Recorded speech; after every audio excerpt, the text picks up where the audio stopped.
மணப்பாறை அருகே டயர் வெடித்து விபத்துக்குள்ளாகிய கார் தீப்பிடித்து எரிந்ததால் பரபரப்பு ஏற்பட்டது. திருவண்ணாமலை மாவட்டம் கொலமஞ்சனூர் கிராமத்தைச் சேர்ந்த பாலசந்திரன் தனது குடும்பத்தினருடன் சென்னையிலிருந்து தூத்துக்குடி நோக்கி காரில் சென்று கொண்டிருந்தார்.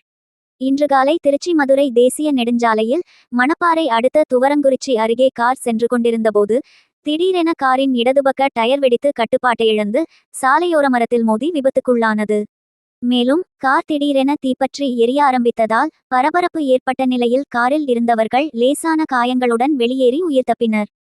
பின்னர் சம்பவம் பற்றி தகவலறிந்த துவரங்குறிச்சி தீயணைப்புத்துறையினர் சம்பவ இடத்திற்கு சென்று எரிந்து கொண்டிருந்த காரின் தீயை போராடி அணைத்தனர். பின்னர் லேசான காயமடைந்தவர்கள் துவரங்குறிச்சி அரசு மருத்துவமனைக்கு சிகிச்சைக்காக அனுப்பி வைக்கப்பட்டனர். இச்சம்பவம் தொடர்பாக துவரங்குறிச்சி போலீசார் விசாரணை நடத்தி வருகின்றனர்.